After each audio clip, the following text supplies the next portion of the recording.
ఒక సీనియర్ శాసనసభ్యుడిగా నాకున్న రాష్ట్ర ఆర్థిక మంత్రిగా పనిచేసిన అనుభవంతో చెప్తా ఉన్నా అధ్యక్ష, ఈ దేశంలో కానీ ఏ రాష్ట్రంలోనైనా డబ్బులు బీరువాల్లో అల్మారాల్లో కట్టల రూపంలో ఏ ప్రభుత్వం దగ్గర కూడా నిల్వ ఉండదు అధ్యక్ష. రూపాయి అనేటువంటిది ఖజానాకు రావడం పోవడం అనేటువంటిది ఒక నిరంతర ప్రక్రియ అధ్యక్ష. ఇది ఆర్థిక సూత్రం. ఈ చక్రం కదిలితేనే ఆర్థిక వ్యవస్థ ఆరోగ్యంగా ఉంటుంది. భారతదేశం ఏర్పడినప్పటి నుంచి ఇప్పటి వరకు ఏ రాష్ట్రంలోనైనా ఇలా ప్రభుత్వాలకు పన్నులు పన్నేతర మార్గంలో ఆదాయం సమకూరుతుంది. ఇలా చిప్ప చేతికి ఇవ్వడం మనము దివాలా తీయడం అనేటువంటిది శుద్ధ తప్పు. అంటే 2014లో మేము అధికారంలోకి వచ్చినప్పుడు కూడా మేమేమో మాట్లాడలేదే, ఆ రోజు ఖజానా ఖాళీ అని మేమెక్కడ మాట్లాడలేదే. తెలంగాణని అగ్రగామి రాష్ట్రంగా నిలబెట్టాలనే తపనతో మేము పనిచేసినాం. పగతనాన్ని పక్కన పెట్టి అధ్యక్ష ప్రతిసారి ఇప్పుడు నేను గౌరవ సభ్యుని అడుగుతాను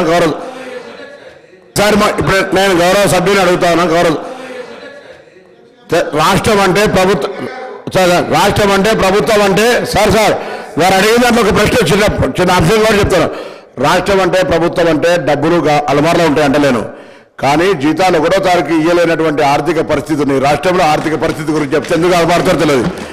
ఆర్పాటానికి అట్టహాసానికి ఏం ఇబ్బంది లేదు, కానీ వాస్తవంగా ఉన్నటువంటి లెక్కలు తీసుకుంటే మనం ఇలా మేము ప్రగతి భవన్ చూపెడతా ఉన్నారు, లేకపోతే డాక్టర్ అంబేద్కర్ భవన్ చూపెడతా ఉన్నారు.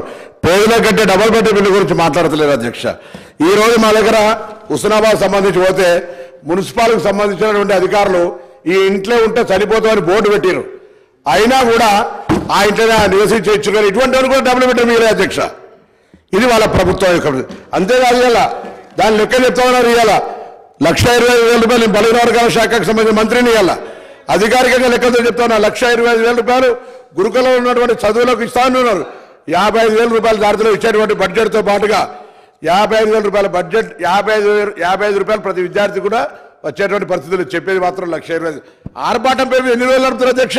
ప్రచారానికి సంబంధించిన దాని మీద నడుపుకుంటూ వస్తుంటే గోపల్స్ ప్రచారం చేసి మేము బాగున్నాం, బంగారు తెలంగాణ బాగున్నాం అంటే అందరూ బాగున్నాడు చెప్తాను. నేను నాకు సంబంధించిన అంశం చెప్తా, మీరెందుకు సార్ నేను చెప్తారా? నేను పార్టీ మినిస్టర్ గారు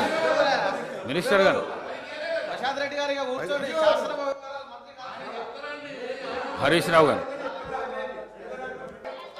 భారతదేశం అధ్యక్ష, నేను కొత్త సభ్యుని కావచ్చు, కానీ పార్లమెంట్లో ఉన్న చట్టసభల గురించి గౌరవం ఉంది. నేను ఎక్కడ కూడా ఒక పొరపాటు మాట మాట్లాడి నేను కూడా అడిగిన డబ్బులు అల్మార్లు ఉంటాయని తెలియనంత అవివేకులు కాదు ఇక్కడ సభ్యులు. డబ్బులు అల్మార్లు ఉంటాయి అంటలేను, కానీ జీతాలు ఇవ్వలేని పరిస్థితి, పెన్షన్లు ఇవ్వలేని పరిస్థితి. ఇటువంటి పరిస్థితి ఉంటే రిటైర్ ఉద్యోగులు పెన్షన్ల కొరకు చుట్టూ తిరిగేటువంటి పరిస్థితి, ఇవాళ ఇన్స్టాల్మెంట్ల మీద ఇచ్చేటువంటి పరిస్థితి. మీరు ఒక ఇల్లు నేను చెప్తే నేను ఎక్కడో చెప్తలేను. నా హుస్నాబాద్ నియోజకవర్గంలో జరిగినటువంటి సంఘటన మీ దృష్టికి తీసుకొస్తాను అధ్యక్ష. ఇది తమరికి పంపిస్తారో చూడరు. ఈ ఇంట్లో ఇప్పటికి కూడా ఉన్నారు ఇట్లనే. అరే మీరు చెప్తే మాట్లాడతాం, లేకపోతే మమ్మల్ని తెలియకుండా మాట్లాడుతున్నది పొరపాటు అంటున్నా. నేను మాకు తెలుసు కదా, మాకు కూడా అవగాహన ఉంది అంటున్నా. ప్లీజ్